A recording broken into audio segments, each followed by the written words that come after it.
Hey, Jesse, tell Brad about the electronics markets in China, please. I need to hear about the Shenzhen markets. So sadly, they appear to be like, well, they may or may not be dying out, but they've been moving around. They've been getting, every time I've been there, more and more of the buildings have been getting renovated. The place you used to be able to get the fake iPhones became a perfume market. It's nuts. But they're like multi-story, essentially like aisles and aisles and aisles of booths, right? It is a district of Shenzhen. It's the Huajian Bay and Huajian Nan. So Huajian Road, north and south. There is literally a shopping mall full of iPhone cases. And each time I've gone, there have been different trendy things. Okay. So we had, I would usually have a day or two to kill in Shenzhen, and I was usually kind of bummed out with the old factory. And so at some point I tweeted, hey, would anyone want to give me $50 and I'll send you some random crap from Shenzhen? And got enough takers that I put a random box of crap from Shenzhen for $50 on our Shopify storefront. I limited it to 20 and I said it was only going to be shipped to the States because I didn't want a deal. And it sold out in a couple of hours. The second time around, I think we limited it to 100 and it sold out in minutes. But that first box, everybody got a tiny little drone. Everybody got a crazy cable that was both a a micro USB and a lightning cable in the same connector. I showed it to a friend at Apple and he basically melted. And everybody got a fidget spinner. Everybody got a fidget spinner like 2 weeks before they broke here. I remember the year that we talked about this and I was like, these fidgets, but this is so stupid. Nobody's ever going to do this. And meanwhile, our friend Zach, who's Inventable Zach, was routing out fidget spinners for anybody who wanted them in another room at the event we were at. So like, but it's also really like so I love watching videos of people going to these. I mean, most of them are, like you said, probably from like 2015 at this point. I think there's plenty of current. I mean, there is plenty of current content there. I mean, there's a whole mall of tiny little iPhone and other phone repair shops. I have had the privilege of getting to wander around Huajianan on the other side of the road with Scotty from Strange Parts.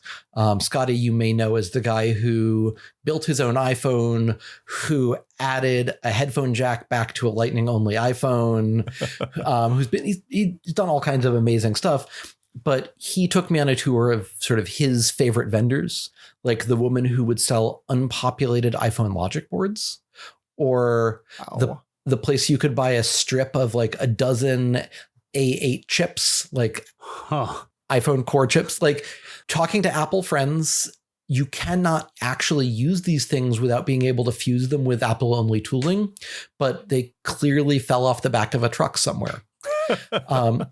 Most of these markets, they've got lots and lots of stuff out everywhere. You can touch things. And then there's the one market where you go up and there is basically nothing out. There are some price lists on shelves and everybody has a big safe.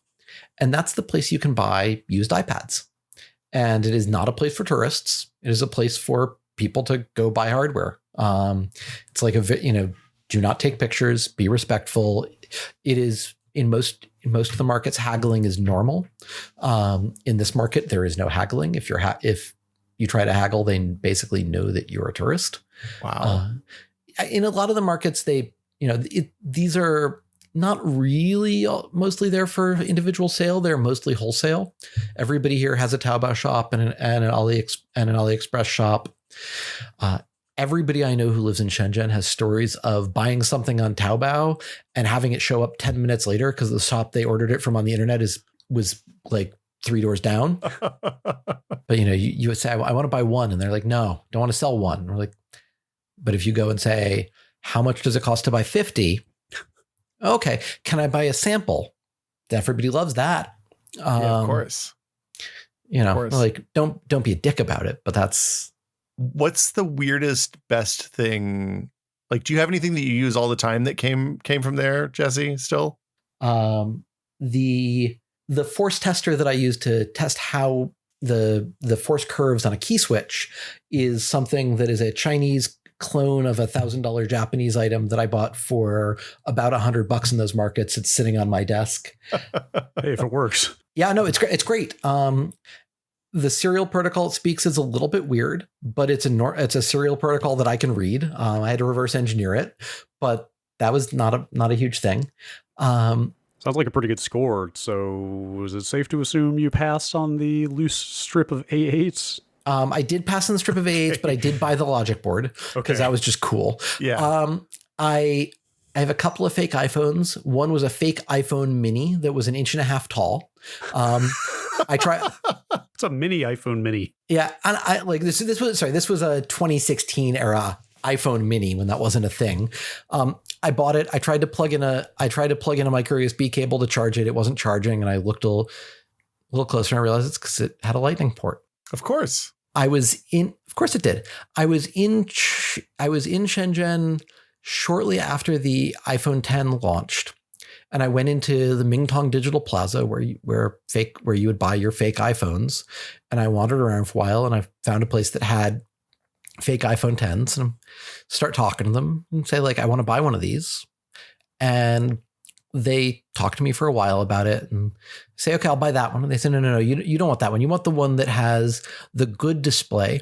Also, it reports itself as having twice as much storage. I'm like, twice as much storage? They're like, yes, both of them only have 16, but that one reports 128 instead of 64. They had iPhone 10s from 3 different vendors with 3 different fake versions of iOS. The one I bought, I brought home and I showed it to a friend who's an engineer for Apple, and he promptly opens up system preferences and starts looking at what it reports as its build number. And he's like, so I know this, you can't actually tell it's Android until you get a little bit deep in, at least in most of the apps. And he's like, the build number is correctly formed, but this is a build from next year. At the time they even had what was then the new App Store. And it was a fake Apple App Store, and it had clearly been translated from Chinese because it said in giant bold letters, "Where is my apps?" Listen, I've heard Shenzhen is kind of a magical electronics wonderland, but I really wasn't expecting iPhones from the future.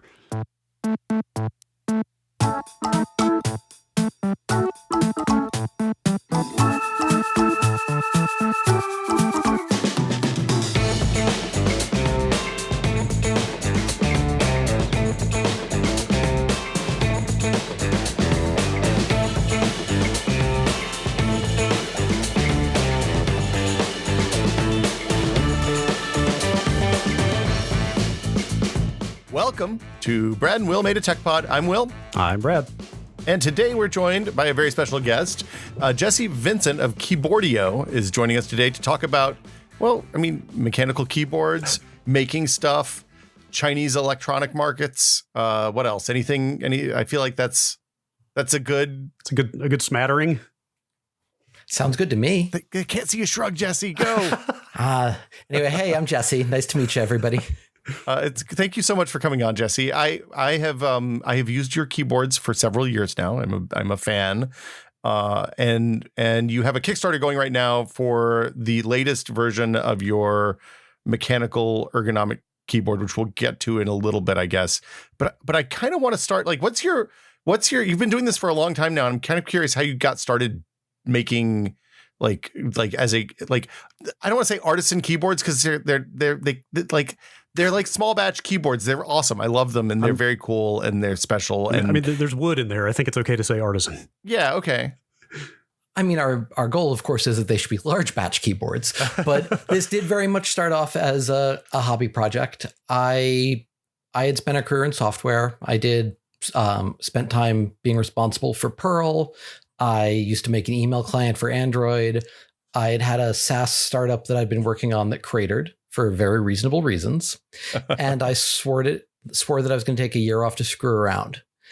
And about 6 months in, I realized that there were folks on the internet who were making their own keyboards. And I've had bad wrists my whole life. And that seemed like a lot of fun. And I figured... This was 2014, 2014, probably 2013. 2012. This was like 2012, I think. Okay. This was a while back. It was before keyboards were cool, you know. No, we totally took a little too long to get our first thing out, and keyboards got hip before we launched the first keyboard. But this was only intended to be a hobby project for a single month to make a single keyboard for myself. We have, as I say this kind of often, we failed thousands and thousands of times over in the best possible way. But that first keyboard that I made for myself, it was something like 40 hours of soldering because I hadn't soldered since I was 8 and had no idea what I was doing. One of the first mistakes I made is that I soldered all of the diodes in series rather than in parallel.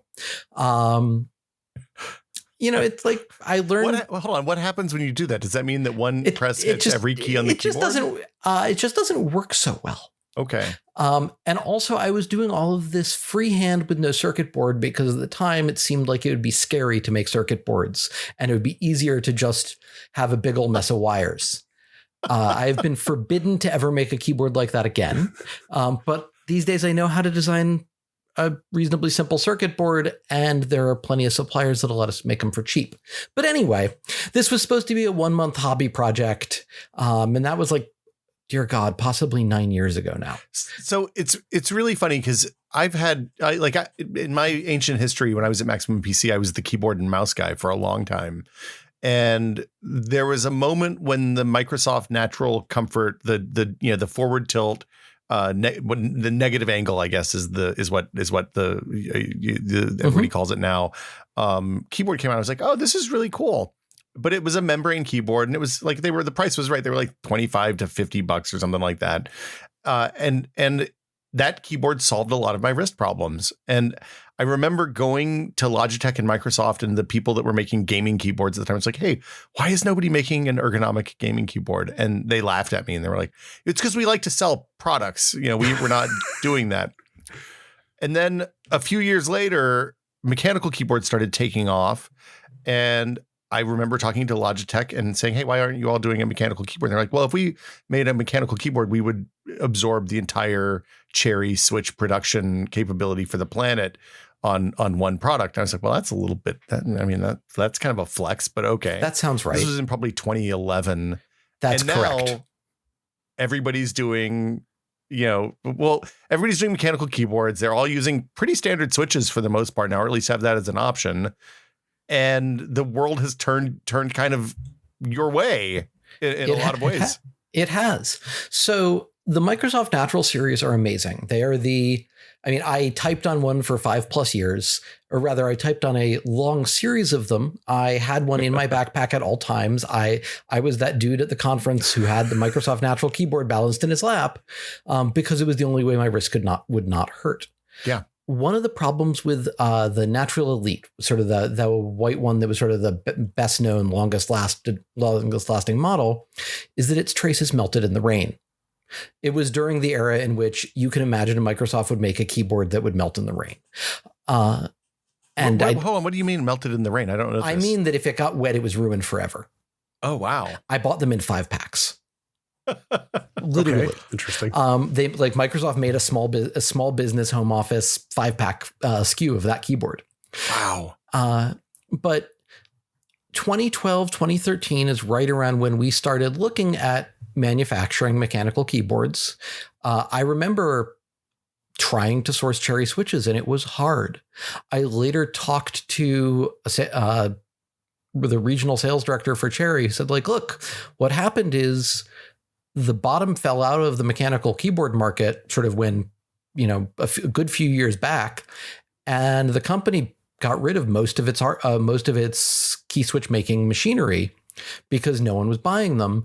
And those are each individually $1 million machines because Cherry switches continue to be made only in Germany. Yeah. And so there really was not inventory. That flex from Logitech doesn't actually sound like it was a flex. I remember when we were designing the Model 1, we had intended to use Cherry switches, and we approached Cherry's Asia reseller, who told us that they could get us enough switches for 1,000 keyboards at a reasonable price by skimming them off some other larger orders, and that they could guarantee that in, a 8 or 12 week lead, and that, past that it might be hard, but they could do that.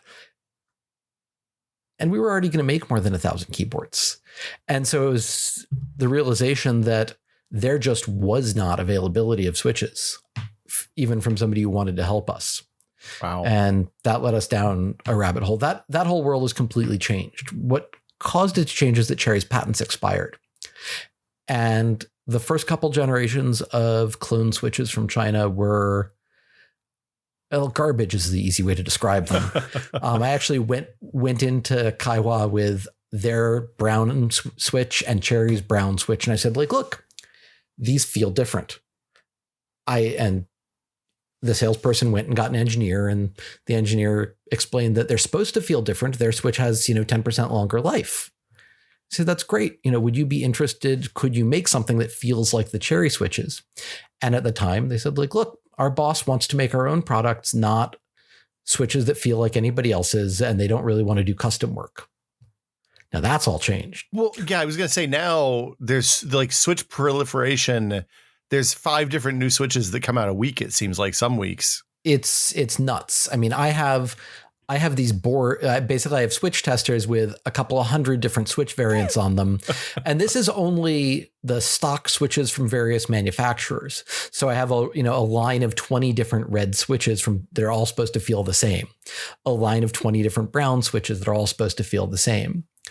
Wow. And they're all varying qualities and have varying feels. But now there's this huge proliferation of switches being designed by hobbyists and either commissioning Kaiwa or Gateron or Duroc or one of a couple other switch factories to make a variant where it's make this piece out of this material, make this piece out of that material. The top needs to be yellow. The bottom needs to be Dayglow purple. And there's a lot of part of my problem with this is how much these switches get sold for. Because if you're buying direct from the factory and are a Chinese factory customer, you are probably not paying more than 15 cents US a switch. Yeah. And these switches sometimes get sold for upwards of $1 each. Yeah. Well, I mean, it's weird because once I realized that I could buy switches from AliExpress, it kind of changed my relationship with switches. Mm-hmm. It's a mixed bag. Sometimes you'll get a bag and quite literally, right? Literally it's a mix. Yeah. Literally it's a mixed bag, Brad. It's there'll be 15 bad switches in a bag of 60 or 80 or whatever. That's fast. That suggests to me that somebody's buying rejects. I mean, that's all I can assume but they're also so cheap. I don't care. Right. It works out. So what's funny is if you look at the major switch resellers Shopify site, mm-hmm. their AliExpress site, and their Taobao site, Taobao being the essentially Chinese AliExpress for the Chinese market. The mm-hmm. pricing just drops and drops and drops as it goes from the fancy Shopify site to AliExpress to domestic. Yeah, it's wild. It's such a weird time. It's been really fun because when we started Tested, this was one of those weird markets where I was oh, this is cool. We should pay attention to this. And then it's just exploded. And now, like I said, Logitech and Corsair and Razer and all the big keyboard manufacturers are making mechs now. Okay. So let's roll back and go. I want to talk about your, sure. Your journey with the Model 1. Yeah. Because you told me this story before and it's a good story.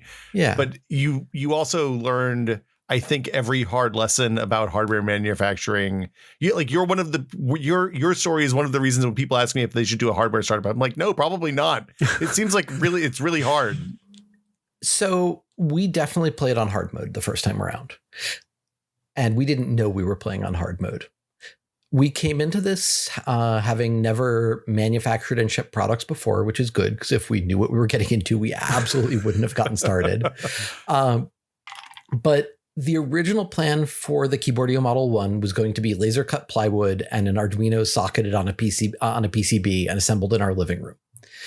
Brady Forrest suckered me into applying for Highway 1, which was an incubator that he was helping run at the time. And running through that, we visited Shenzhen for the first time. We made a bunch of very good connections in the industry around the Bay Area. We sort of learned what it looked like to make hardware, and we were forced to have the discipline to try, because it's quickly became not a hobby business.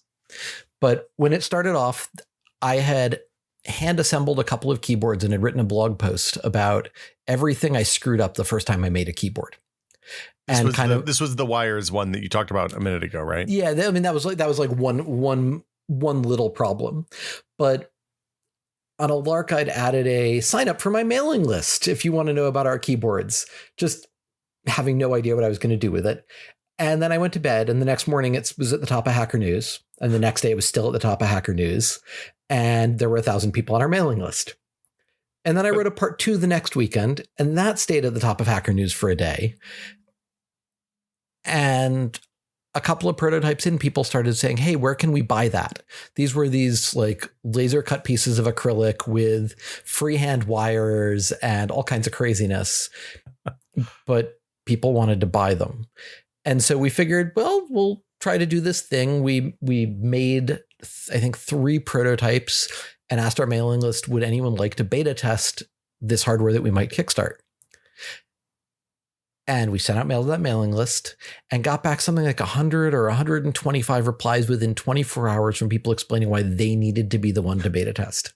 We had people writing poetry, prose, creepy fanfic.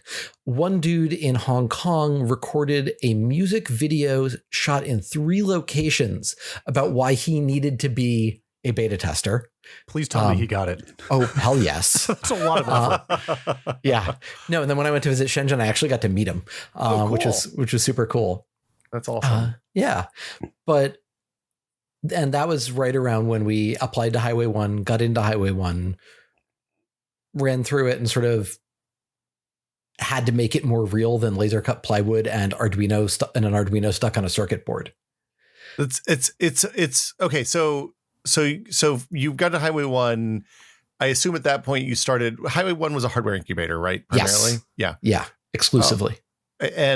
And at that point you like got connected with designers, and kind of they did the thing that accelerators are supposed to do, where they helped you learn the hard parts the easy way rather than the hard way, or at least some of them. We were only the second batch, and so they were still definitely feeling their way. And they were an accelerator that was tied to a manufacturing company. And so there was some intent that it might be a feeder for their what's called low volume, high mix manufacturing, where they can make a small number for a large company of lots of different products. Okay. That didn't end up panning out, but like they gave us some sense of what it looked like to manufacture. But we were still kind of doing things at a different scale than everybody else. We were thinking low thousands production volume for that first production run. If we got lucky. Yeah. There's this thing called the Valley of Death in hardware, and it's if you're making more than 100 and less than 10,000 or less than 100,000, it's going to hurt real bad, because 100 you can absolutely do at your kitchen table. 10,000, it's worth money to have process automation and all that. 1,000 you can't hand assemble, and it does not make sense to make a robot. Yeah. But a lot's changed since this conventional wisdom became conventional wisdom. Yeah, I was going to say the big thing seems to be that Kickstarter kind of, Kickstarter helped a lot of people both land in that spot and get through that spot, it seemed like. And I'm curious how it worked out for you. I mean, Kickstarter helps you get into that problem. I don't know that it helps you get out of that problem, because we love Kickstarter. I mean, there's a reason why pretty much every serious thing we've launched has been a Kickstarter. It is really convenient to be able to go to your manufacturer and say, hey, look, we have committed orders for this number of parts, and we even have the money from those customers so we can afford to pay for tooling. Yeah. Even this time around, some suppliers who had been very lukewarm on working with us discovered the Kickstarter about a week in, saw that we had hit our $100,000 goal in 18 minutes and gone over $300,000 in like the first day or so, and became a lot more solicitous. I was going to say, we should explain what tooling is for people who may not know. Sure. It's a manufacturing concept. And I bet a lot of people don't understand what you're talking about. So people ask us something as simple as the rubber feet on our keyboard. So one has fallen off and a customer writes saying, hey, what's the part number for this? Where can I buy it? And we have to explain that there is pretty much nothing that comes off the shelf when you're manufacturing. Those rubber feet are from a custom mold that's made, I think that one might actually be simply out of aluminum in China, where they they compress silicone inside these two pieces of metal to get the exact shapes we want. It is not a part from McMaster. For keycaps, the way that those are made in volume is you've got two giant hunks of steel that have holes cut into them, and then they spray molten plastic into them under huge amounts of pressure. And it'll cool off relatively quickly inside that tooling, inside those hunks of steel. And when they pop open, you've got these warm, hot off the presses keycaps. Have you seen this happen? Have you been to the factory where they do this? No, I have. When we were doing the 3ce30a03401643a236f5, which is our last keyboard, I was there the day they were doing the test runs for the sort of the tray, the bottom part of the keyboard. And I literally was able to grab pieces as they popped out of the injection mold, literally hot off the presses. So you started with the board design. You knew you wanted to do an ergo design or a split design. And then, but also you were using, because of that, there weren't keycaps. You couldn't buy off the shelf keycaps, right? Well, so when we first got started, we assumed we were going to do what a lot of these ergonomic mechanical keyboards do, which is just have some gaps in the spacing on the keyboard. That's the sort of standard thing. We got told by somebody who has advised one of the largest companies in the world on their ergonomic keyboards that there was no way we would be able to afford custom tooling for 64 keycaps, because that is an investment of hundreds of thousands of dollars. But we verified these facts. They were wrong. I later met the person who worked for the large company that made keyboards and said, oh yeah, that guy, I gave him that number because that's what it takes when we, giant company, are making this tooling. And, we're making 6 sets of tooling and we're doing very high volume, very fancy tooling at a very fancy factory. But I mean, in this case, so the tooling is machined out to be like a negative of the keycap and on each side. And so when it mashes together, there's space for the plastic to get shot in. And yes, I mean, this is how injection molding works, right? Yeah. And our keycap tooling absolutely costs tens of thousands of dollars, but it doesn't cost hundreds of thousands of dollars. I thought it was way more expensive than that. Holy cow. I'm going to get in the keycap business, Jesse.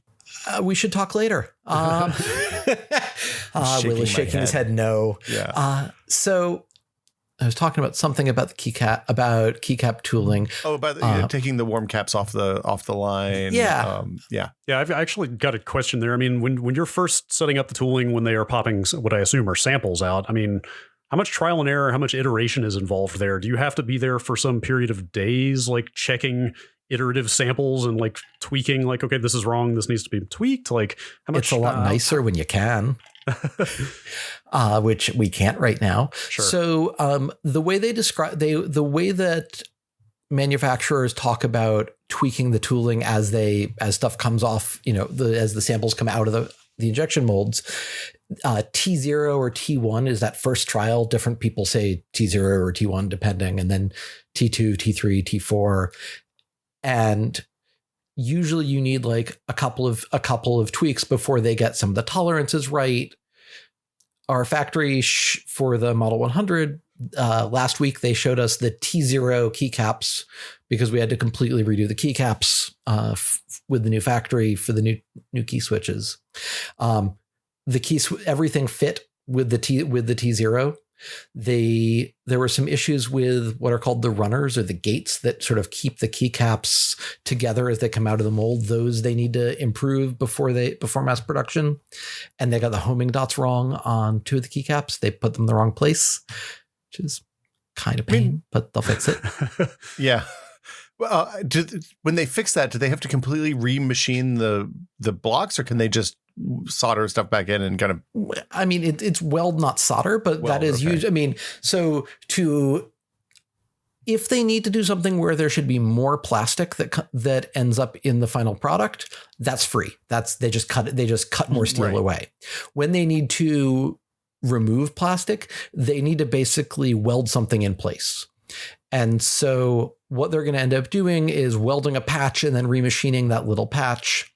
And that can have issues. You can end up with sort of a little part line where they did the patch if they don't do it cleanly enough. And we've warned them that if that happens, they're going to have to remachine that entire cavity.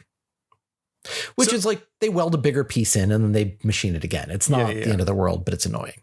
So, okay, so this is maybe a stupid question, but when you take the shot keycaps out for manufacturing, are they in a rigid thing of sprue where you can just, then the machine picks them up and you can put them on the keyboard all at once and smash all the caps in place? So there are some different ways of doing this. You wouldn't usually have, you can do it that way at a moderately high end, but you may not want to. If, for example, the keycaps need to get painted and laser engraved, you probably want to paint them before you put them on the keyboard. That makes sense, yeah. And so with the Model 1, the factory that did the keycaps had something that would cut them off the sprue as they came out of the injection mold, as they came out of the machine, and slam them onto a painting jig.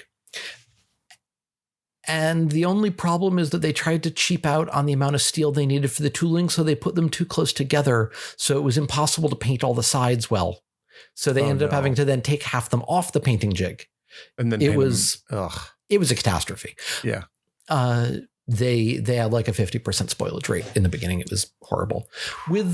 Now, conveniently, the factory that's doing the Model 100 with us, they helped us do the last run of keycaps for the Model 1 because the previous factory and we were no longer on speaking terms. They actually ran into this. They didn't have the really cool transfer tool, transfer vacuum suction thing. And so they were taking the keycaps on the sprue out of the tool by hand, except that sprue was designed to fall off. So the first time they tried to do it, the injection molding machine opens and the keycaps just explode outwards. To make it go, they ended up buying foot-wide transfer tape. So like basically very, very soft masking tape, and using that to pull the keycaps out of the tooling. Wow. Having seen that, they did a really nice job on the design for the Model 100 where the sprue becomes the painting jig. So the keycaps stay on the sprue. It's what's called edge gating. So rather than having the runners or the sprue that hold the keycaps in, or that allow the plastic to get to the cavities, rather than having that on the sides of the keycaps, it's the bottom edge. So you won't see like a dot on the side of the keycap. Oh, that's awesome. It's a thing that I think people don't realize is that, like, when you design a product like this, it's not just designing the product, it's also designing the manufacturer for the product and every aspect, and like how much every aspect of that has to be thoughtful and like how much expertise goes into all of that. I just want to throw in real fast, like when you said at the top of this, like if you had known how hard it would be, you wouldn't have done it. And I was sitting there like, really? Was it really that bad? And I feel like you've already provided like 3 or 4 examples of like, I've heard things where I was like, yeah, wow, I sure as hell wouldn't do that either. Oh man, this is the easy shit. like I'm sitting here thinking about arguing with like the factory that screwed up half of your keycaps and like what the resolution that situation might have reached, like it just sounds like a lot of trouble. So the very long and short of, we went through with that first keyboard, we went through every manufacturing problem that anybody has ever heard of. I don't think that we I don't think we ever actually got handed parts that we know to have been counterfeit. But other than that, anytime we had weird problems. We had factories that supposedly closed down for fires. We had things that supposedly got lost. We had suppliers that, obviously didn't deliver the thing they promised, untested parts, weird work stoppages. And every time we dug into one of them, there was enough truth there that we said, okay, that we see what's going on there. And every time I talked to a professional who'd been doing this for 20 years, they said, yeah, that's a thing that really happens. But Jesse, all these problems don't happen to this. Nobody ever has all the problems. You won the lottery. Until finally we figured out what had been going on. What was it? The director of the person who was, to this time, to our knowledge, the director of overseas sales of the factory. When we found out she was no longer the director of overseas sales, she was a contract salesperson who had one customer, us. Turned out she was a con artist grifter who'd been scamming both sides and embezzling money. Ouch. She'd been telling us all the reasons why the factory needed to be paid a little bit early and sort of bad-mouthing other people at the factory to us. And she'd been explaining to the factory that we were paying a little bit late and we were a little bit short because we were having a really hard time with sales. So the 5-finger discount. Wow. That's not crap. Good. Changed bank accounts, the whole thing. And when she changed bank accounts on us, we emailed the factory owner and said, we want to confirm that this is what's going on. And heard back circuitously that yes, that was right, which he later denied because it of course was not right. It was, and nobody that we work with in China believed that it was happening because nobody does this, because the penalties are so stiff. This was 10 years to life in a Chinese prison kind of thing. Wow. Yeah. Yeah, and we wrote about all of this pretty extensively in the backer updates for the Model 1. None of this is a big reveal here. You can read all those updates if you want to. We just compiled them into a PDF that we don't know what we're going to do with. It's a 472-page book. I was going to say, one of the things that I learned from your Kickstarters is that your your updates are there's no mystery as to what's going on with the money. That when I back your Kickstarter, I know exactly what's going on with my money and how it's going, because you all there was no varnishing anything at any point along the way. It seemed like, except for the keyboards, of course. Yes, the keyboards did get a nice polyurethane coat on the wood that was mixed with what we were initially told was banana oil, which sounded kind of weird until I started Googling and realized that was not a bad translation, but that is in fact the name of, it actually used to be a shellac that got used on the wings of canvas aircraft, but it helps dilute it helps dilute polyurethane and allows it to penetrate slightly better into the wood. And I discovered one day when we were modifying a keyboard enclosure that the room was filled with the smell of bananas. It doesn't come from bananas, but it smells like bananas, as I understand it. Okay. That makes sense. Yeah. So you have keycaps, you have a board design theoretically at this point. You're manufacturing a board. I assume that manufacturing boards is fairly straightforward. You'd think that. So we ran in, so part of it is component selection. And one of the things that you run into when you're working with the factories, they have their recommended vendors. You have your preferred vendors. And one of the parts that was a little bit harder to get was the Taiwanese LEDs that we'd picked. And the factory subbed a Chinese LED, with our knowledge, subbed a Chinese LED that was supposed to be compatible. Friends of mine had used it and said it's better. It's it is actually an improved version of the thing that we were going to use, except on our boards, there was an audible whine. And we sort of discovered this. We proved it. When you add more capacitance to the circuit board, it goes away. We had to add approximately 1 farad of capacitance before it goes away. That would be a capacitor about the size of a baby's fist. It's a pretty big capacitor for a keyboard. It was kind of cool because after you unplugged the keyboard from the computer, the LEDs worked for a good 20 seconds. But the factory brought in the LED vendor. They brought in their design team, including the engineer who had done the silicon inside the LEDs. And he's like, well, first off, this is the old chip inside there. And I didn't know we were actually selling these to anybody anymore. But I think if we did a different wire bond for you and attached that might make it go away.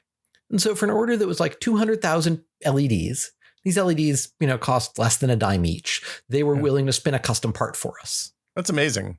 Yeah. I mean, it didn't work, but it was amazing. Yeah. At least they tried. Yeah. The keyboard PCBs in China are a little weird because they're usually pretty big circuit boards compared to a lot of others. And so that usually means they're using circuit houses that are older process. So, we showed up with a USB-C connector slightly before that was trendy and other small traces. And the factory's normal PCB creation partner sort of looked and was like, no, we can't do these. We can't hit those tolerances. The first batch of keyboards that got assembled, they were running late, and I had delayed my trip home from China. And so the factory found another supplier that would do the assembly. They came back with LEDs at like a funny angle, diodes that were missing. But this was like a small time factory that was just not paying good attention. It's like, you would think that circuit board assembly is commodity, and it should be. And now it is. Like we have much better vendors now. Yeah. We know what to look for. Sure. How much time how long were each of these trips over there? And then how many times a year were you doing this? I'm just curious, like what footprint on your life and your schedule these trips took. It varied. I would never really go for less than 10 days because by the time you're there, it's just not worth it to go and come back that fast. I was usually going 3 or 4 times a year. 10 days at the low end and a month at the high end when we were still trying to figure things out. And so when we were just starting to get ready to do the Atrius with the new factory, I went and planned a 10-day trip to work through whatever were going to be the manufacturing problems. And I get there on a Sunday, go in on Monday morning, and by Monday at 4, we have knocked off 98% of what needs to happen. Because it turns out that it's not that you need to spend a month in the factory. It's that you need to spend time in the factory without the person who's supposed to be your advocate actively sabotaging you. Oh no. It's been, it was fascinating to sort of discover that it doesn't have to be that painful. I have not been back to China since I can't remember if it was December 2019 or the first week of January 2020. But essentially just before no one was going to travel anymore. Yeah, I was going to say, because the Atrius was manufacturing started right before the pandemic. Is that right? Oh, no. We did the Kickstarter so the Atrius is an ultra portable 44 key keyboard that is perfect to take with you everywhere. We launched the campaign in the middle of March of 2020. Oh God. Okay. That's right. Because I talked to you about it when I saw you in Chicago in January, I bet. Yeah. No, we launched right around when the stay-at-home orders dropped. But so at that point, had you done all the pre-production and stuff on the keyboard? So that for the Atrius, I had approved most of the plastics. We thought we'd approved the key plates. We knew we hadn't figured out the keycap labeling solution yet because we wanted black PBT keycaps with white letters, which turns out to be hard. Go figure. No, the factory didn't know either. But the circuit boards were basically sorted out. And we delivered the early delivery keyboards pretty much on time.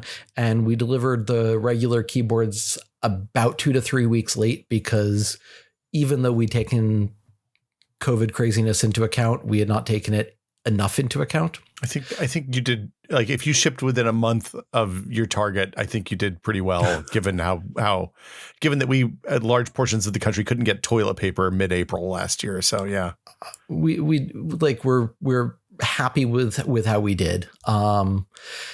Shipping was a nightmare for sure. Because most of the cheap carriers, the way they work is that they buy cargo space on commercial flights. And when there are no commercial flights, they don't ship. So one of the cheapest options was Singapore Post's Q something or other service. We had stuff that would get out of Hong Kong within 24 hours, get scanned in Singapore, and then sit for 6+ weeks before it moved onward from Singapore. Wow. So how has pandemic stuff affected the new keyboard? I mean, actually, tell me a little bit about the new keyboard. We should talk about that while we're in the Yeah, the new keyboard is the Keyboardio Model 100. If it's not in the show notes and somebody wants to find it, if they go to shop.keyboard.io, right now the top hero image is a link to the Kickstarter, and later the top hero image will sell you something whenever you're listening to this. All right, that's enough commercial spiel for me. So we had intended to do this keyboard last year. I think we'd intended to do it the year before that, but everything goes slower in a pandemic. So it's an updated version of the Model 1. It is the same butterfly shape. The plan is now that instead of everybody getting it in maple, you get it in your choice of maple or walnut. And there's a fun supply chain issue we can talk about there. We switched from Matthias Alps switches to hot swappable MX style switches from Kaiwa. We're redoing the LEDs, and we are in the process of trying to swap out the main microcontroller from an AVR, the same thing that's in an Arduino Leonardo, to a fancy Cortex M4 with looks like it's going to be a meg of flash and 96K of RAM. Instead of, instead of 32K of flash and 2.5K of RAM. And it's going to be cheaper for us to make it that way. Well, that's like win-win-win. Oh, yeah. I mean, the only thing is that there is not an Arduino core for this chip right now. So that's what we're doing to make sure it works. Okay. Also, we're in the middle of the chipocalypse. Yeah. So explain the chipocalypse. We hear... Look, we've spent a lot of time in the last year talking about hardware shortages, whether it's not being able to get video cards or consoles, like at the high end consumer side. Like, you have a better idea of why that's actually happening, I think, than we do.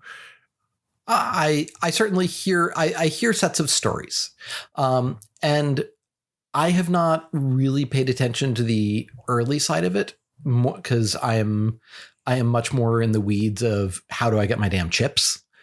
Because what we're seeing right now, I mean, things that ordinarily have a 6 to 8 week or maybe a 13-week lead time, people are talking about 56 and 64-week lead times.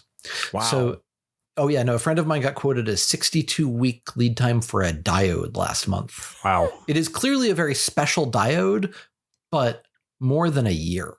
It's 5 years. Oh, no, 62 weeks. 62 weeks. 62 weeks, sorry, not 62 months. It's like 5 years. What the hell? No. That's still intense. But like chip, and if you can get the chips, the prices are through the roof. Chips that, a chip that used to cost $1 something might cost $4, or a chip that costs $3 costs $12. And these are commodity parts, I'm assuming. Like these are commodity, nothing unusual, right? Not exotic. The if something's really exotic, you're probably okay. Nobody's using there's not it. As much demand, right? I've heard unsourced reports of adversarial hoarding. Okay. Given how bad availability is right now, I've heard some reports of people buying up rare chips that they know their competitors need just to corner the market. Well, so I was going to say, I heard from a friend who shall remain nameless, but works in the space that they've suspected that that's happening for things like specific diodes and MOSFETs and stuff like that. And that it's to the point that they're wondering if there are vendors that are literally studying what's available and gobbling up availability specifically to cause problems for their competitors, which I wouldn't doubt that at this point. But yeah, that's bonkers. It's crazy. Like we're in the process of attempting to pre-buy all of the chips that we believe are supply constrained that we're going to need for the Model 100. We at least still have the capability to redesign if we can't get something we need. I was going to say, are you going to literally look at your design? Like in this case, your design is going to be informed not just by the design and what's the cheapest, best parts, best bang for the buck, but you're also going to have to redesign based on what LEDs you can get, what diodes you can get, all that. That's incredible. So the LEDs and diodes are a little bit more commodity, and those don't appear to be the things that at the scale we work are really a problem right now. Not compared to ICs. Okay.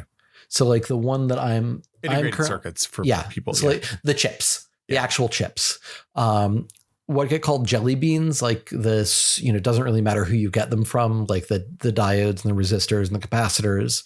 That stuff doesn't seem to be as bad right now.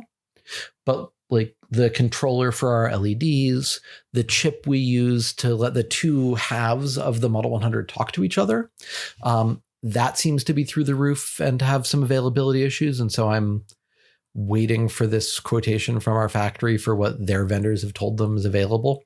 Wow. So it's a differential I2C transceiver. So it takes a signal that is usually on two wires and runs it over two pairs of wires for the interconnect between the two hands to allow it to run over greater distances and to be more immune to noise. One of our competitors doesn't do this. And if you put your cell phone in the middle of their keyboard and it rings, you lose the right half of the keyboard. Oh boy. But I approached one of our vendors about, do you have something on your rate card or on your line card from somebody you represent that would that I could replace this chip with? And they got back to me today saying, well, there's this FPGA vendor in China we work with who would be willing to do the custom firmware in-house, and we could just replace this chip with a custom programmed FPGA. That's ridiculous. And it's price competitive. Wow. Oh, I thought I was waiting for the part where you said it was going to cost like 50 times as much. No, it's going to cost, I want to say like 10% more than it would have cost in a normal year. Wow. But that falls like, that may run afoul of Segalsky's law. If you know Mache, who runs Pinboard, he has this famous saying about technology: if I'm excited about it, it doesn't belong in production. Okay. And like a novel firmware on an FPGA to replace a chip, we're trying to ship early delivery units in November and mass production in January. I'm willing to pay a little bit more money right now to have something stable. Yeah. Yeah. It's like keyboard's not a place that I want to have a lot of experimentation. Like I want the areas where the experimentation happens to be well-defined and established, and not be surprises. Although, I mean, it does seem like it would be cool to run like an 8088 simulator on your FPGA in the keyboard. We actually have a friend, Pyotr Zdentybinski, who's he's 1-Bit Squared is his company. They start off making UAV, like little Arduino programmable UAVs, and he's doing a lot of open source FPGA work. He just did a version of our Atrius that is compatible with our plate and our enclosure that is entirely built in an FPGA. And so it's super cool. It's super efficient. I'm personally still unconvinced that it is worth doing for most people, but it's real cool. I mean, look, if we were, everything starts, it turns out, with you wanting to make something cool for yourself, right? Absolutely. He makes FPGA stuff. Being able to use the FPGA stuff for real uses makes tons of sense. Well, I mean, it's like the old, if the only tool you have is a hammer, everything starts looking like a nail. Once you know how to program FPGAs, everything looks like it's an FPGA problem. Right. So if your listeners aren't familiar with FPGAs, they basically let you do hardware and software. So you can reprogram a chip on the fly to be any other chip that will fit into the logic gates, right? Yeah. So you can now get a RISC-V, an open source RISC-V CPU core for an FPGA. We've talked a lot about FPGA applications here in the past. We haven't talked about FPGA. Yeah, we big Mr. Fans around here if you're familiar with that project. So the keyboard's in process. The Kickstarter has like a week left. Like how you have new factories online. You don't have the bad actor in between you and the people doing the work. I'm sorry if I don't know. Maybe we shouldn't delve into this particular rabbit hole. Did this person? Do you know what their ultimate fate was? Did they end up in prison? Maybe we shouldn't talk about it.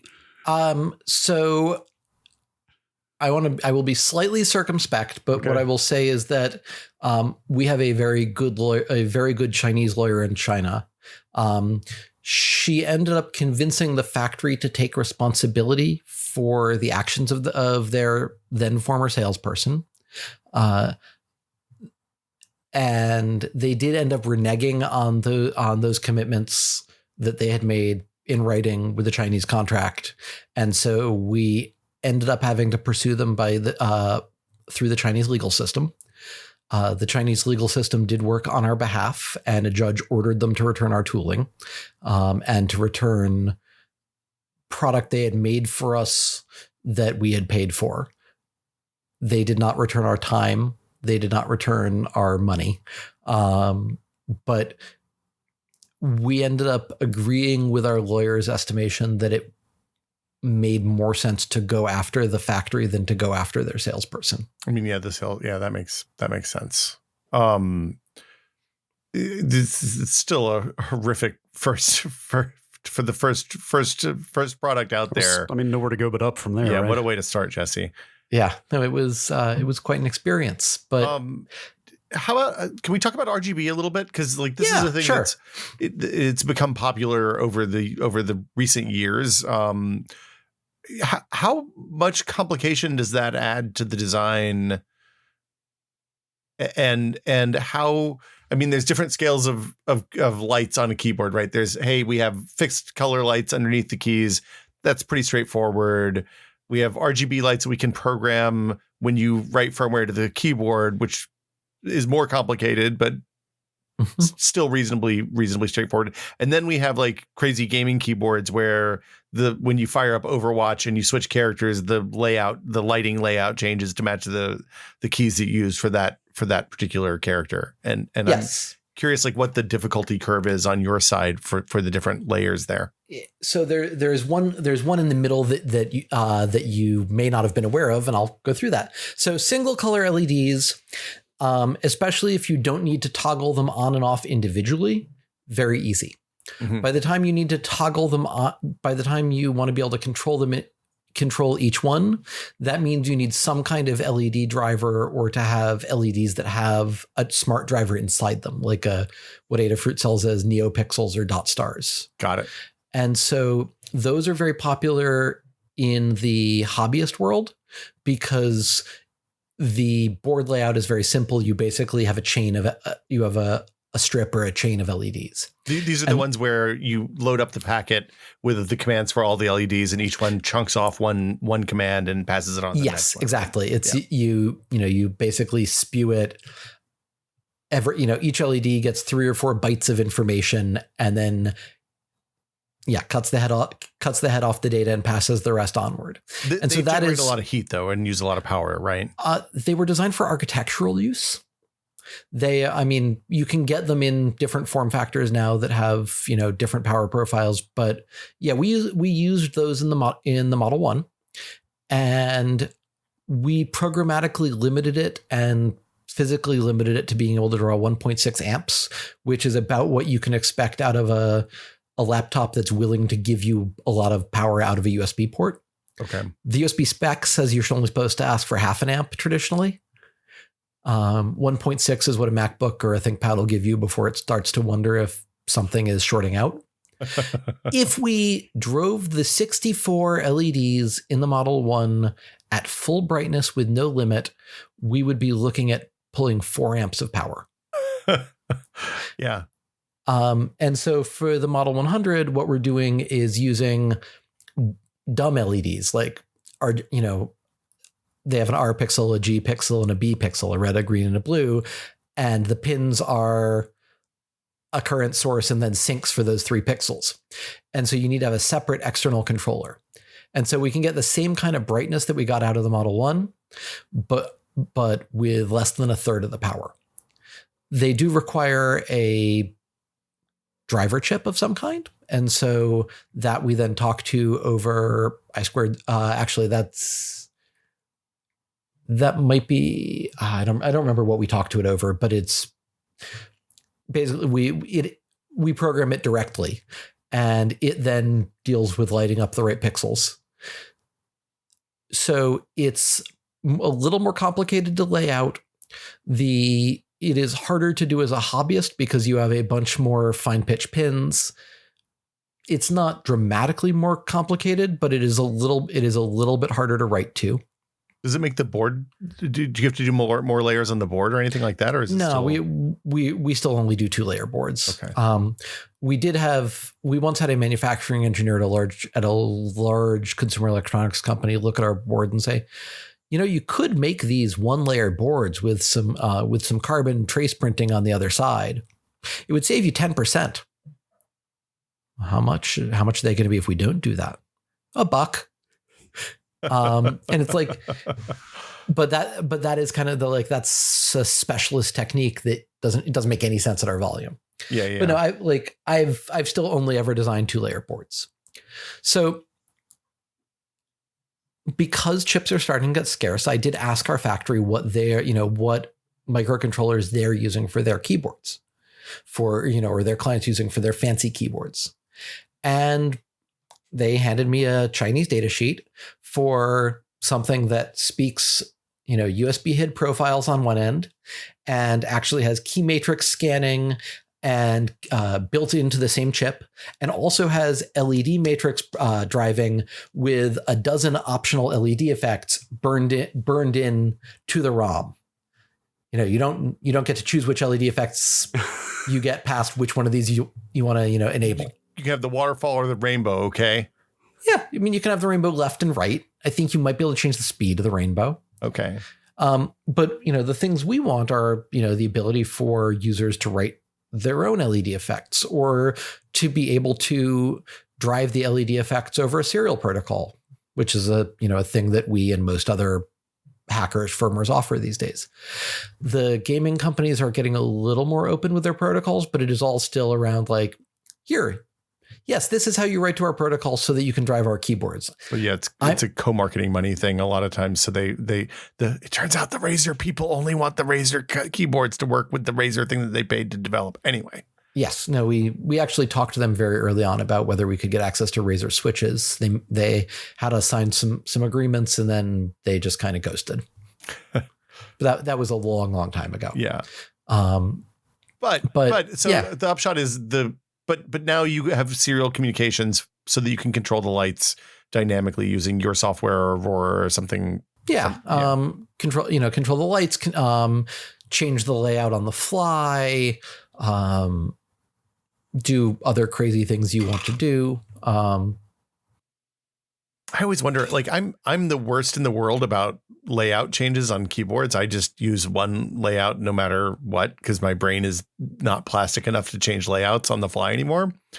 But so what we're talking about changing layouts is, for example, on the Atrius, if you want to use a numpad, then you can go down a layer and the right hand side of the keyboard will be a numpad at that point.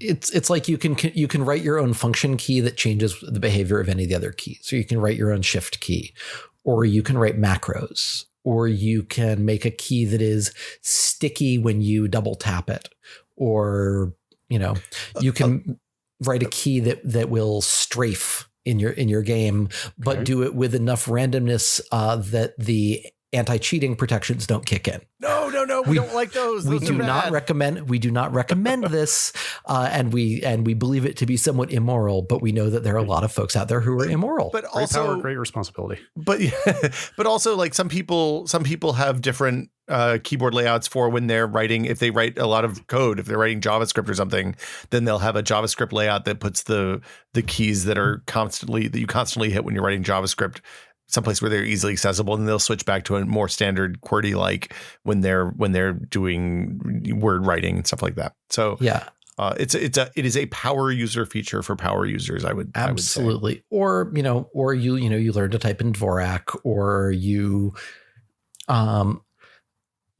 one of the power user things I've never managed to wrap my brain around, but some people absolutely love, is putting your numbers on the home row. Oh. Huh. So like you don't have to reach, you do something with your thumb. Wow. One of the actual useful things that we did with this super programmability for a customer who had Descartes syndrome and it had hand surgery is he wrote to us and he's like, what do you recommend while I can only use my left hand and I've got to get work done? And so we implemented Edgar Matish's half QWERTY using the Model 1's palm key, where when you drop your palm onto that other button, it makes the keyboard a mirror of what the other hand would be. I was going to say one of my friends in college had one hand, and he did the same thing with I don't know if you remember, but remember those keyboards that you put your fingers in the holes and a data hand, data hands, yeah, exactly. Yeah, I've got one of those back there. Oh, I know about you and the keyboards, Jesse. I think Marcin has more keyboards than me now. Look, Marcin's writing a book. He should have more. We still need to have Marcin on the show to talk about. You should have Marcin on the show, absolutely. I feel like we've kind of glossed over a lot of stuff here. It's really complicated. Is the most probably the biggest understatement I've ever made on the show to date. But I don't know, Brad. What do you feel like? We haven't talked about lumber at all, which is like you do a gorgeous wooden case for these keyboards. Yeah, and I know it has to be just like an absolute boondoggle from a manufacturing standpoint. But I'm so happy that you do them. So the first time around, when we spec'd this on Kickstarter, when we didn't really know how many we were going to make, we do care about not doing horrible things to the world. And we spec'd Canadian maple, which basically grows like a weed. And then we ended up manufacturing in southern China. And so when you mill a keyboard enclosure out of Canadian maple in southern China, it has to be shipped from North America. So you're shipping both ways now. Shipping both ways. And then for the Model 100, we're giving folks the choice of maple or walnut. And we hit up our wood vendor to get a quote just before the campaign to make sure we knew what our numbers looked like. And he warned us that, yes, prices have gone up, but also right now they can't get solid boards in maple or walnut that are wide enough because their importer's supply of maple and walnut boards is sitting on the docks at origin. Now, because of the global container shortage, right? Which I'm not 100% sure I believe, because there's still plenty of stuff being shipped out from China. And so going back to China shouldn't be too bad. I asked them if they could tell us where the walnut was coming from so I could try and understand what's going on. And so they sent us a bill of lading from the last order. So that walnut is being felled in Kentucky, and as far as I can tell, is sitting on the docks in Virginia Beach. Wow. Waiting to go to China. Wow, that's the long way around, I guess. I had kind of assumed, it's coming out of Port of Oakland or Port of LA or something like that, but nope. They're working it through for us. Okay. They offered us joined walnut, and they did some samples, basically like butcher block style. Yeah. And I said, no, our customers won't take that. And they said, let's make some samples and then we can see if it looks good. And 3 nights ago, I got a WeChat message from our wood guy with a series of 6 photos in rapid succession and then 2 giant crying emoji. And I'm like, yeah, that's not going to work. He's like, there's a reason I sent you pictures and didn't FedEx it. As soon as I saw it, I knew it wasn't going to work. Yeah. Well, I mean, at least you have a partner there that like knows what you're looking for and stuff like that at this point, right? Yeah. We've got a bunch of partners and suppliers who I trust to be operating in their own interests and transparent with me about it. It's so when you're manufacturing, so you collect all the parts, you know what's going to go into this. you send them all to one factory and then the line fires up when everything arrives? Is that how it works? So that's called consignment. And so that would be like there are some Western companies that do it this way. They don't want the factory to be able to, run a ghost shift and make more of their thing. Okay. Honestly, for anything at the complexity level we're making, if somebody in China wanted to clone our product, what they'd have to do is buy one. Okay. And I do actually believe that imitation is the sincerest form of flattery. Somebody who's going to clone our product isn't going to clone what makes them good. They're going to clone what they look like. And so in general, we would rather allow our factory to be on the hook for sourcing most of what we need. There's some things where we do consign them. So the wood, because keyboard factories don't know much about wood, we typically consign the wood, though we allow them, or we beg the vendors to work directly together to do to make sure things get to the right place and to deal with problems with parts and schedules and things like that. The travel cases we sourced on our own because we did them at a time when we weren't really working directly with the factory. Our Chinese PM is currently has a vendor he really likes for packaging. And so he is going to have us consign our packaging to the factory, even though our factory's packaging folks are just fine. Trying to think what else we consign. Not much. This is what gets called, it's more what gets called contract manufacturing. So you just say, hey, here are the parts. We need these parts and we need them here. You guys deal with all this side of it. And we just want to see the finished product, basically. We need parts that meet these specs. Sometimes sometimes we will appoint a specific manufacturer or supplier. We'll say, you can buy these parts, but you have to buy them from this person. Okay. When we consign parts, they show up on the bill of materials outside the line item where the factory has added their profit. The factory, a good bill of materials from a factory should show you what they are paying for each thing and then what their markup is, like what profit they're taking on everything. And they're not generally supposed to be adding that markup if you are they can't do it if you're paying for the parts. That makes sense. Yeah. It makes tons of sense. Yeah. But like our old factory or our old salesperson tried very hard to scuttle any time that we were going to. Yeah. So is there anything that's been easier this go round than it was with the Atrius or with the Model 1? I mean, it seems like everything has been, you've learned something every time, it sounds like. So a lot of it is, the actual flow is a lot easier than with the Model 1 because we already have a factory that we know and trust and who actually took custody of the Model 1 tooling. So we didn't have to start totally from scratch. We could they modified some of the tooling rather than making it from the beginning. Mm-hmm. A lot of the aspects of the design are already constrained.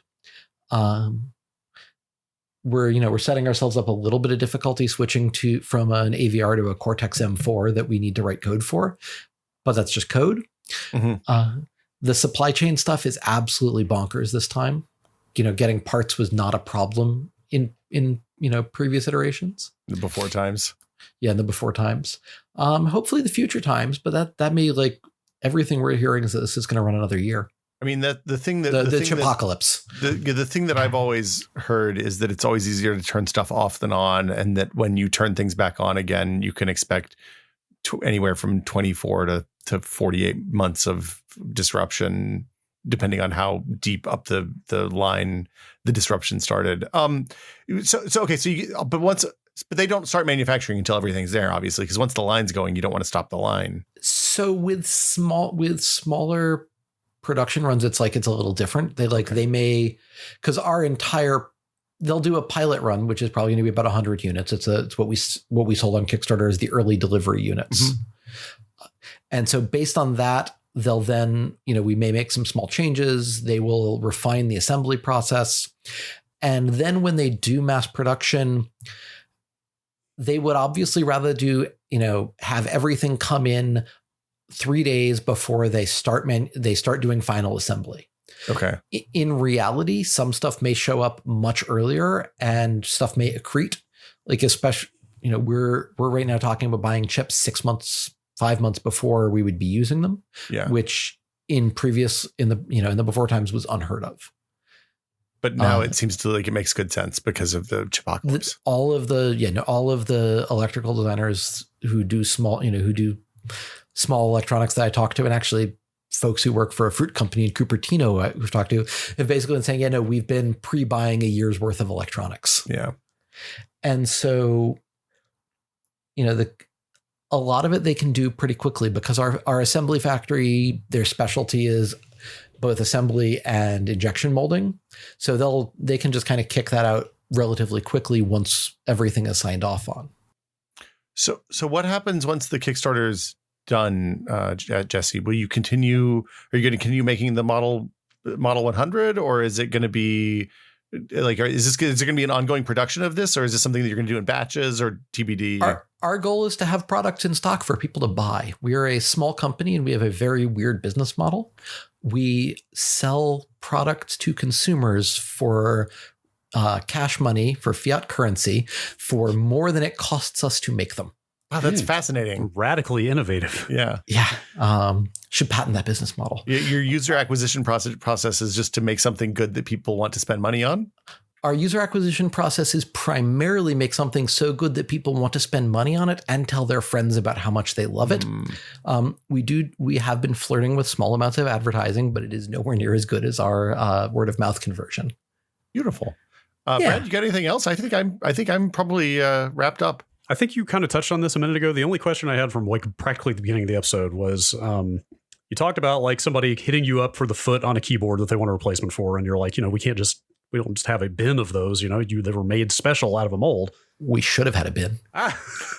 Hindsight is 2020. But the question I have is like, so you set up your custom production lines, the molds are made. If you're not making, if those lines are not running forever, obviously they're going to get dismantled and other products will be made in their place. But do you keep those molds? Do they get mothballed so you could make more of those products in the future if you needed to? Or does those get broken down and reused? Or Oh, yeah. The factory is supposed to, we own them and they're in the factory's custody, and the factory is supposed to maintain them in working order for us. Okay. And so for the Atrius, we've actually done a couple of production runs. And so when we want more, they mount them, they have a giant chain lift running through the warehouse, and they attach a chain to the tool that they want, and they hoist it up and bring it over to the mold and slam it in place. And then they make more. And the usual guidance that we get is that they really don't want to put the tooling on the mold for less than a day. And so that's probably like at least 1,000 shots. So basically that timing is what determines how your minimum order for, theoretically at least. Well, either your minimum order or the minimum cost for your order. Got it. They'll make me one, but they're not going to be happy about it, and they're going to charge me as if they made me hundreds. Okay, got it. So they may as well make me the hundreds. Yeah, makes sense. Cool. I mean, this has been fabulous, Jesse. Thank you so much. If people want to find out about the Model 100 or Keyboardio, what's the best place for them to go? Shop.keyboard.io certainly works. We are at Keyboardio on Twitter. We are not very good at Facebook, and we are too old to be any good at all at TikTok. Oh, I feel like I would watch some injection molding TikToks all day long. I'm not going to lie. Untapped market. We absolutely should. What's funny is like one of our vendors saw our video on Douyin, the Chinese version of TikTok. Like it looks like a Chinese company that will proxy Kickstarter back for you. Like it was our video with some content overlaid on top of it. Oh, wow. For they were then back this Kickstarter. And they were, wow, that's fascinating. We've seen that in Japan too. Like we've seen companies in Japan listing our product as something they can sell and then ordering them. We also about 3 times a day get spam from Japanese vendors that want to be our representatives in Japan or to run a crowdfunding campaign for us in Japan. And the emails are very clearly templated. They are all derivatives of the same template. It's like, hello, my name is, I am the president of blank. One of them started with, hello, my name is administrator. Okay. But like, I don't know what the deal is. Yeah. Like, but it really is like 3 of these a day. Wow. It's fascinating. Well, thank you so much, Jesse. We really appreciate it. Yeah, and, thank you. Like, manufacturing is such a black box for people for basically everybody who doesn't work in it. So, like, getting this kind of insight into that world and what it takes to actually get it done is really fascinating. Thank you. It's fun to chat. Brad, it's the time of the show where we thank our patrons. Thank you, patrons. Thank you, patrons. As always, we appreciate all of you. Everybody who listens, we appreciate. Yeah. We especially appreciate the patrons who help support the show financially, because we are 100% listener supported. There's no ads. There's no sponsors. No. There's no big money rolling in here to to influence us. Grassroots. Yes, we are from the people. And if you would like to help support the show, you can by going to patreon.com/techpod. That's patreon.com/techpod. Did you know I was told that if you want to have people remember something, you say it 3 times, Brad? 3 times? 3 times. Here, so I like was thinking like twice was like, man, he's really going for it here. The media training people said 3 times, which is why I'm going to say it again. Patreon.com/techpod. You can get access to the fabulous TechPod Discord, where we have great conversations pretty much every day. About everything. Topics of note. Under the sun. Yes. Today, I talked about, well, I can't talk about that on the podcast. Boy, what is being discussed in there? Well, look, we had an after dark tech pod conversation. We did talk about, the prophecy did come true though last week. What's the prophecy? Do you know what January 21st is every year? Hang on. I'm trying to think. I do not. It's International Sweatpants Tech Pod Day. Oh, Brad. Wow. Yeah. We've only got, 5-6 months to go. We're not going to be in Trolls 2, unfortunately, but we do have International Sweatpants Day. So that's fantastic. Mission accomplished. This is not the last episode of the month. This is the last episode of the month. Close enough. We'll do emails next week. But we have to thank a lot more patrons as a result of that. So, as always, thank you to our executive producer tier patrons, Andrew Slosky, David Allen, Jacob Chappell, James Kamek, Joel Krauska, The Bunny Fiend, and Twinkle Twinkie. But also, once a month, we thank our associate producer level patrons, Alejandro Navarro, Andre Burke, Arthur Gies, Brad Van Orman, Brian Rabe, Dan Brockman, Dave Yulian, David Fan, Donato Sinoco III. I'm a third too, Brad. I didn't know that. Graham Banks, Jacob Wilson, Jad Rita, Jason Nealand, Jay Maybe, Jorge Pereira, Josh Klein, Julian, Sanchit Kumar, Terry Cox, Thomas Shea, and Wedge. Thank you all so much. We appreciate it so much. Yeah, absolutely. Thank you so much. And I'm very excited. Yes. Well, a little piece of business, a point of order here. Yes. I've been saying for the last 5 months that we should do this, and we've never done it. What is well, yes. Here we go. Emails next week. Send in your emails. We always forget to solicit emails on the prior show to the email show. Absolutely. Yes. So how do you send an email into the podcast, Brad? Is it techpod@content.town? That is correct. It is techpod@content.town. Wait, what's that address one more time? I cannot believe they made a top level domain called .town, but they did it. It is techpod@content.town. So again, if you want to support the Patreon, it's patreon.com/techpod. We appreciate it so much. And the email address is techpod@content.town. If you're in the Discord, if you're already a patron, you can just go into the Q&A section into the channel that is labeled Questions Seeking Answers. That's right. Where you can scream into the void. You post a question, it disappears after a moment. Drop them in there. Nobody but us will ever see it. Yeah. Also people who are in the channel at that exact same moment will see it briefly, but then it'll go away. That's a minor loophole. We don't talk about that. Look, I don't want people to put any confessions that are going to be actionable. We have mandatory reporters in there. Anyway, we will see you all next week. Thanks for listening, everybody. Have a wonderful weekend. Thanks again to Jesse for being on the show.